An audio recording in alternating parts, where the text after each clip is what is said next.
Así es, bueno, para retomar el contexto del caso de Leonardo Avendaño, les voy a comentar que, bueno, que en estos momentos se encuentran en audiencia del caso donde están esperando si el juez se vinculará a proceso o no.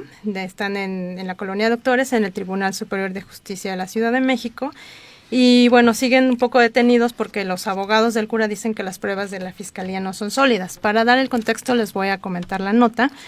Y es que las acciones que ha seguido la autoridad de la Procuración de Justicia de la capital ha llevado a Francisco Javier Bautista a prisión preventiva oficiosa, siendo ingresado al reclusorio preventivo Varonil Oriente, acusado de homicidio calificado en contra del estudiante de la Universidad Intercontinental Leonardo Avendaño.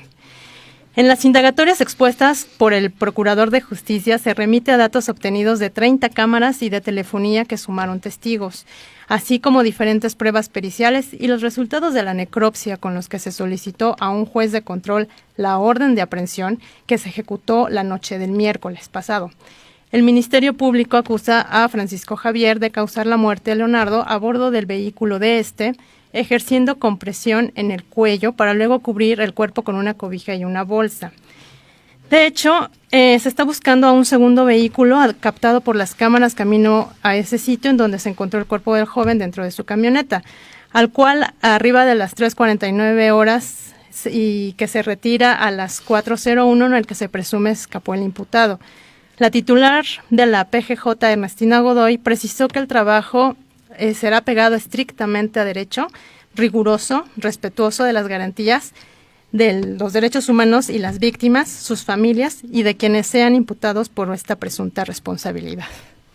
Sí, una situación muy muy delicada, la verdad, porque también para empezar es de aquí de la comunidad de la alcaldía de Tlalpan. Así es. Está aquí arribita de la casa de los que vivimos aquí de la Miguel Hidalgo. En la zona de la Bonf. Exacto, en lo personal también yo estuve la oportunidad de tratarlo y bueno, por lo menos desde mi punto de vista, es decir, se sabía de que era un gran sacerdote, que incluso es de los pocos que está autorizado por el Vaticano para hacer exorcismos, hace misas de sanación, ha ayudado a muchísima gente. La gente lo quiere mucho. Exactamente, hay muchos testimonios de mucha gente, no nada más de la colonia, sino este párroco lo venían a visitar desde gente de la política, artistas, de todo tipo.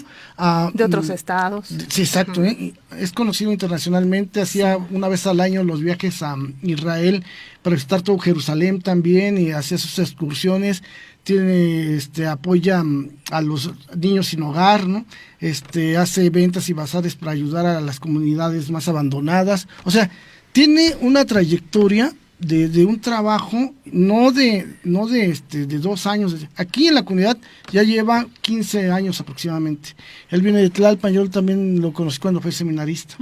Entonces, en cuestión de su trayectoria, la verdad es que es, de admirarse, ¿no? Sí, bueno, es que precisamente lo que yo creo que hay que reconocer es que se está juzgando a la persona, no al sacerdote, ¿no? Entonces, en ese sentido hay que entender que sí son dos cosas diferentes, o sea, es una persona querida, pero también hay que separar esta parte como del juicio, que es a la persona, al civil, o sea, no al sacerdote, ¿no? Yo diría que hay que tener moderación con eso, porque si no, precisamente digo, los feligreses tienen el derecho de apoyarlo y de mostrarle respaldo, pero también, bueno, hacerlo con prudencia porque precisamente ahorita están en ese proceso de desahogo de pruebas y etcétera, y hay que demostrar que, bueno, si es inocente, demostrar la inocencia, y si es culpable con todas las pruebas que ya se han mostrado, pues hay que ser prudentes. Cerrar las calles tampoco es la solución. Lo que pasa es que también la familia de Leonardo Avendaño también pide justicia, y si nos ponemos del lado de la familia, obviamente también ellos quieren saber la verdad, ¿no? Entonces sí, yo creo que sí, llevarlo con prudencia, ¿no? Y todo... El tema, como exactamente también lo dice Leida, y yo también estoy completamente de acuerdo, es que es justicia para la familia, justicia para Leonardo, pues, independientemente, ¿no? Aquí lo único que yo, por eso comentaba esto, es un poquito como que balancear, porque desafortunadamente incluso cuando empezaron estos medios, y estos medios que siempre le hemos dicho, como Milenio, Excelsior, eso, incluso ellos decían un sacerdote de Iztapalapa, y empiezan a decir una sarta de mentiras. Tontería, ¿no? Que no investigan, que no hacen bien su trabajo los reporteros, que al primero que agarran y lo que les diga o lo que escucharon dicen y lo dan como verdad, ¿no? Entonces, yo en ese aspecto quería un poco nada más como poner algo que a mí me consta en la balanza, sin embargo no estoy defendiendo también, ¿no? Estoy diciendo, se tiene que llegar a la verdad y si sale, quien salga responsable se le tiene que detener y pagar. Los elementos que lo inculpan pues, tienen mucha fuerza. Sí. Pero tampoco, bueno, lo que dicen ahí los abogados es que no se pueden sostener. Bueno, está el WhatsApp donde dice que va con el sacerdote, ha mandado tu mensaje donde dice que ya está con el sacerdote, que se va a quedar a dormir con el sacerdote. Pero, por ejemplo, sale de la casa del sacerdote, sale vivo. Se ve el coche, Es que no se y el ve coche la persona. toma rumbo hacia donde se encontró el cuerpo, y después hay otro coche por ahí. Que lo recoge y se lo lleva. Y viene el regreso. Bueno, pues son cosas muy que si no fue el sacerdote, Muy tiene información Claro. importante que no ha soltado. Sí, O estamos en un caso de algún problema de personalidad, de bipolaridad o algo semejante o a lo mejor hay otra cuestión que no estamos viendo y que pues ya en el desahogo de las pruebas y los testimonios y demás van a ir saliendo. Lo que yo creo es que sí se tiene que ir más al fondo de la situación. Okay. También para cerrar ya esta nota y pasar a la siguiente con Daida, finalmente el sacerdote ya fue vinculado a proceso. Va para 3 meses, en esos 3 meses se va a llevar todo juntar pruebas, todo eso, y ya de ahí veremos la resolución, ¿no? Hay que esperar. Gracias, Daida. Gracias. Ten piedad del Padre Francisco. Ten piedad del Padre Francisco. Desde antes de que iniciara la audiencia, que duró 7 horas, vecinos de la colonia Ampliación Miguel Hidalgo, donde está la iglesia Cristo Salvador, acudieron para apoyar al sacerdote detenido la semana pasada. Que se maneje de forma correcta, sin atropellos a los derechos del padre Javier, que la autoridad muestre lo que son las evidencias, que no se armen aquí a delincuentes, que se haga también justicia para Leonardo. Ante el juez de control, el Ministerio Público detalló que las señales de los celulares del cura y de Leonardo fueron ubicadas después de las 23 horas del 11 de junio en la iglesia. Y durante la madrugada del 12 de junio, ambas fueron detectadas por diversos puntos de la carretera Picacho-Ajusco. Incluso, la señal del celular de Francisco Javier N. fue ubicada a 33 metros del lugar donde se localizó la camioneta en la que fue abandonado el cuerpo de Leonardo, en la calle Eucalipto de la colonia Héroes de 1910. La defensa del sacerdote presentó como pruebas los testimonios de Claren e Irma, 2 secretarias que laboran en la iglesia, quienes aseguraron que el padre les dijo que había olvidado su celular en la camioneta de Leonardo, por lo que se compró otro. En la audiencia se detalló que Leonardo tenía tiempo viviendo en la casa parroquial, que en su ropa y en el vehículo se encontró polvo blanco, al parecer droga. También que la camioneta fue manipulada después del crimen. Tras vincularlo a proceso, el juez le dijo al sacerdote que había indicios de que él fue el autor material y aprovechó su cercanía para asfixiarlo. Al padre, que contó con 4 abogados, se le vio molesto con las acusaciones en su contra. 3 meses de investigación complementaria. Nosotros tendemos a desvirtuar la acción de la Fiscalía porque creemos que el padre es inocente, él así se considera. El domingo, en una ceremonia en la iglesia del Cristo Salvador, el nuevo sacerdote encargado, Víctor Jiménez, aseguró que la arquidiócesis no ha dejado solo al padre Francisco. Piensen un poquito que la situación de mediación de la iglesia es muy complicada. No piensen que estamos rascándonos la panza. Se está viendo por todos los medios cómo poder ayudar. No hay Dios nadie como tú. Jorge Cuadra, abogado del sacerdote Francisco Javier Bautista, se encuentra en la línea. Buenas tardes, abogado. Buenas tardes, Azucena, ¿cómo estás? Muy bien, gracias. Me da gusto saludarle. A ver, abogado, antes que todo, ¿qué significa esto para su cliente? Mire, el día de hoy se llevó a cabo la audiencia de vinculación a proceso. Sí. Nuestro cliente salió un fallo vinculatorio. ¿Qué quiere decir esto? Que a grado mínimo de probabilidad de que haya cometido el delito, el juez determinó que probablemente el padre hubiera cometido ese delito. Esto no quiere decir que mi cliente sea responsable de ese delito, sino que simplemente se va a seguir investigando. Nos dieron una etapa de 3 meses de investigación complementaria para aportar pruebas, nosotros tendientes a desvirtuar lo que pretende la Fiscalía, y la Fiscalía pues tendiente a acreditar su dicho, que es que el padre cometió ese delito. Que participó, o que está señalado por el delito de homicidio contra el joven Leonardo. 3 meses para que se aporten pruebas de ambas partes, abogado. Sí, son 3 meses. En estos 3 meses tendremos que desvirtuar la pretensión de la Fiscalía.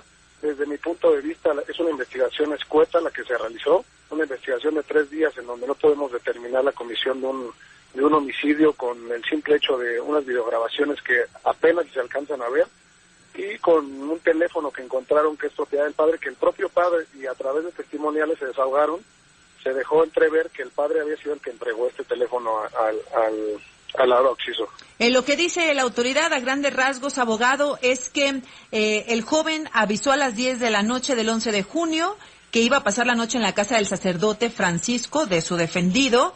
A las 10:56 envió un segundo mensaje donde confirma la llegada a la casa del sacerdote Francisco. Me detengo ahí.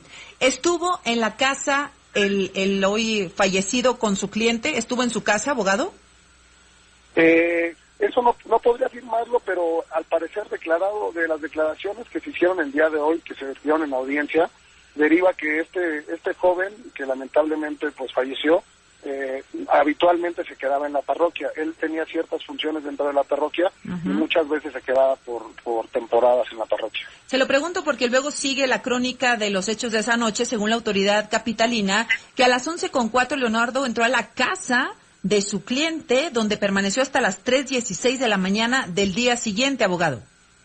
No consta que se haya quedado dentro de la casa, lo que consta es que arriba un vehículo, le decía en el seguimiento de cámaras, arriba un vehículo a la parroquia, y no se puede ver claramente qué vehículo es el que arriba a la parroquia. Tampoco se puede ver que el padre salga de la parroquia en dicho vehículo, por eso la cuestión de que decía que no son claros dichos videos. O sea, la parroquia, el sacerdote Francisco vive en un domicilio adjunto a la parroquia o en un domicilio dentro de la parroquia. Dentro de la parroquia hay un domicilio y ahí habitan él, su hermana, habitaba este joven, habitaban varias personas.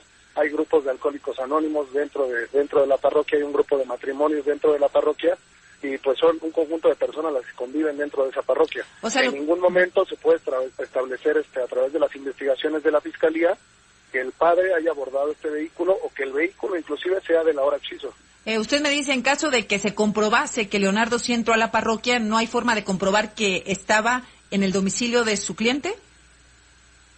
Pues podría ser que sí se encontraba ahí, pero no es determinante para que se dé el homicidio como tal. O sea, que se le juzgue a mi representado por homicidio. Usted, por supuesto, ya habló de esto con su cliente. ¿Se vieron esa noche, abogado? Él menciona que no fue así, que él se habían visto unos días antes, le entregó el teléfono, el padre muchas veces le encargaba sus cosas a las personas cuando iba a oficiar la misa, le entrega el teléfono y se le olvidó al padre el teléfono que se le había dado. Inclusive tenemos pruebas de testimonios en donde el padre no tuvo teléfono varios días por esa cuestión. O sea, ¿no estuvieron juntos el día del homicidio? No estuvieron juntos. No estuvieron juntos. Y eso es lo que usted va a tratar de demostrar en los próximos 3 meses, abogado. Claro, recordemos que la carga de la prueba en estos momentos la tiene la Fiscalía. Nosotros tenemos que desvirtuar las pruebas que tiene la Fiscalía en este momento, que son escuetas y son pocas. Lo que tienen son los seguimientos de cámaras y que el celular se encontraba dentro de ese lugar, que no es para nada determinante para culpar a alguien de homicidio. Estoy hablando con el abogado del sacerdote Francisco Javier Bautista, Jorge Cuadra. Entonces, abogado, me dice, ¿no estuvieron juntos el día del homicidio? ¿Su cliente sí estaba dentro de la parroquia esa noche? Sí, así es. Sí estaba ahí, pero no se vieron. No se vieron. Hay testigos que ubican a la parroquia, hay testigos de la relación de amistad que guardaban la hora occiso con el padre.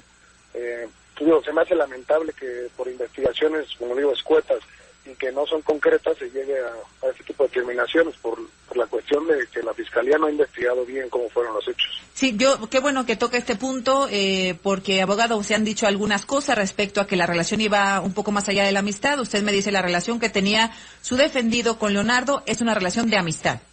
Claro, así es. ¿Cuál fue el último contacto entre los dos? Se veía muy seguido en la parroquia, casi diario. El joven asistía a las misas, asistía al padre en diversas actividades, participaba en propios grupos de la iglesia, y pues nunca tuvieron ningún altercado. Lo que sí se hizo mención en dicha audiencia, y derivado de una testimonial que se desahogó, es que este joven ya había tenido un conflicto con un matrimonio que pertenecía a uno de estos grupos de la iglesia. Ese era el conflicto. Inclusive, esta persona lo amenazó. Lo amenazó de muerte. Así es. Otras personas, un matrimonio dentro de la parroquia, ¿y su cliente fue testigo? No fue testigo, pero otros testimonios que se desahogaron en la audiencia pudieron percatarse de eso. Bien. Oiga, abogado, ¿cuándo fue el último contacto antes del 11 de junio? Antes del 11 de junio, no sabría afirmarle, pero sí sé que la relación pues, se daba casi a diario. Pero no esa noche. No esa noche. Bueno, ¿usted confía en que cuando se cumpla el plazo va a poder recobrar su libertad el padre Francisco Javier Bautista? El plazo, recordemos que es de investigación complementaria, tendremos que desahogar las pruebas necesarias y ver si vamos a juicio oral. Todavía son varias las etapas que tiene este proceso. Son los 3 meses, pero todavía siguen, el proceso sigue. Usted me dice, abogado, que es una investigación, digamos, frágil, endeble de la Procuraduría. Desde mi punto de vista sí lo es en este momento. No sé qué pruebas vayan a presentar ellos dentro de estos 3 meses, pero con estas pruebas que tienen al momento no pueden sostener en juicio oral el que mi representado cometió un homicidio. Su defensa se basa, abogado, en demostrar que su cliente no estuvo con Leonardo esa noche. Son varios puntos, entre ellos uno es que pues no estuvo esa noche con él, no mantuvo contacto con él, y desvirtuar la cuestión de que el padre llegó a salir de la parroquia en el automóvil del joven, etcétera, a través de testimoniales y otras cosas que iremos presentando dentro del proceso. ¿Y de dónde salen entonces esos mensajes en donde dice, incluso el hermano de Leonardo nos dijo aquí, Vicente, que él había avisado que iba a la parroquia con el sacerdote Francisco? Pues al parecer sí se enviaron dichos mensajes, pero derivado de testimonios y otras pruebas que tenemos, parece que nunca llegó a la parroquia. Nunca llegó a la parroquia, Leonardo. Bien, pues le agradezco mucho que haya platicado con nosotros, abogado, y nos mantenemos al pendiente del proceso, si es tan amable. Gracias, Azucena, estamos aquí en contacto. Gracias, qué amable, el abogado del sacerdote Francisco Javier Bautista, Jorge Cuadrán. En la Ciudad de México, el sacerdote Francisco Javier N. fue declarado culpable por el homicidio del seminarista Leonardo Avendaño, cuyo cuerpo fue encontrado en su camioneta el 12 de junio del 2019 en un paraje de la alcaldía de Tlalpan. El joven de 29 años murió a causa de asfixia y presentaba signos de tortura. Sobre este caso, los jueces tomaron en cuenta 3 elementos para determinar la culpabilidad del sacerdote. Uno de ellos fue que la geolocalización del celular del párroco siempre coincidió con la ruta que siguió la camioneta de Leonardo, incluso en el lugar en donde fue abandonado el cuerpo. Además, Francisco Javier N. tenía las llaves del vehículo, que además fue captado en video en la iglesia en donde oficiaba. Y en el 2019, el sacerdote Francisco Javier dio varias entrevistas en donde hablaba sobre el homicidio de Leonardo Avendaño. Esto fue lo que dijo un día después de que este seminarista fue hallado muerto. Sí, yo lo reconocí ayer, sí, ¿verdad? Y pues es doloroso ver cómo quedó, pero pues bueno, ya le toca a las autoridades hacer su trabajo. Sí, tener huellas de violencia, que se esclarezca lo que ocasionó todo esto, ¿no? Que esos lo que ellos prometieron, ¿no? Que hagan su trabajo, pero repito, que también que nos involucren para que pues estas cosas disminuyan, ¿no?